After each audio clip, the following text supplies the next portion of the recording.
Mid cap PSU bank से PNB ने भी कल नंबर्स रिलीज किए और बात करने के लिए आज हमारे साथ मैनेजमेंट भी है नंबर्स पर। एक बार नंबर्स व्यूअर्स को बता दें क्योंकि नेट इंटरेस्ट इनकम इनकी one of the best of the quarters आई, इस लिहाज से कंपनी की जो ऑपरेटिंग प्रॉफिट्स है वो बढ़े Y and Y.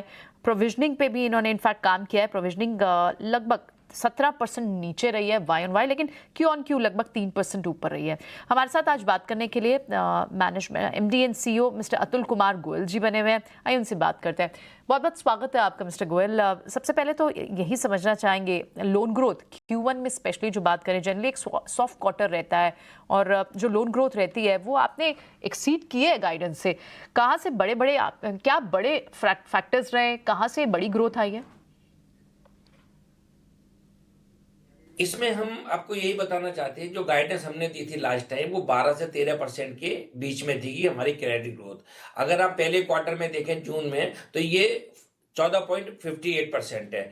But still जो हमारी गाइडेंस है वो 12 से 13% है। कि आपका क्वेश्चन है कि ग्रोथ कहाँ से आ रही है, तो हमारे लिए रैम जो है फोकस एरिया है। रैम का मतलब होता है retail, agriculture and the MSME. अगर आप देखें तो फर्स्ट क्वार्टर में वाई जो रिटेल की ग्रोथ थी वो अराउंड 40% है, एग्रीकल्चर में ये 9% से ज्यादा है और एमएसएमई में ये 5% से ज्यादा है। ओवरऑल रैम की देखें तो ये अराउंड 19 से 20% के आसपास आती है। तो ये हमारा फोकस एरिया रहेगा। But we are the one of the largest bank of the country, तो हमारा कॉर्पोरेट पे भी फोकस है। जो अच्छे कॉर्पोरेट है उसको भी हम जो है अपना जो है जोड़ते हैं, लोन देते हैं।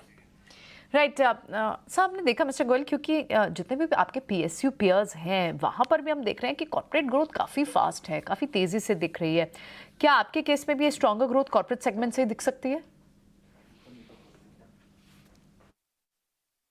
नहीं, ये ऐसा नहीं है, हमारा भी उसमें बराबर जो है कॉर्पोरेट में ट्रैक्शन है।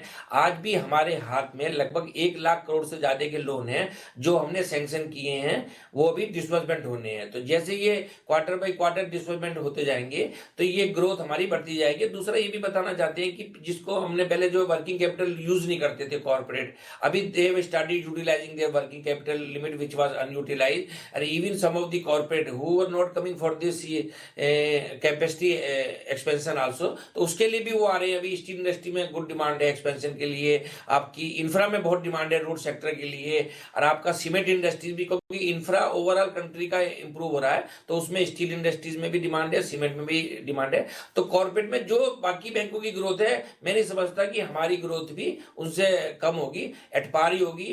क्योंकि कभी कभी क्वार्टर में कभी हो जाता है, कोई शॉर्ट टर्म लोन है, मान लो वो पेमेंट हो गया, तो कभी कभी उस वजह से लगता है ऐसा।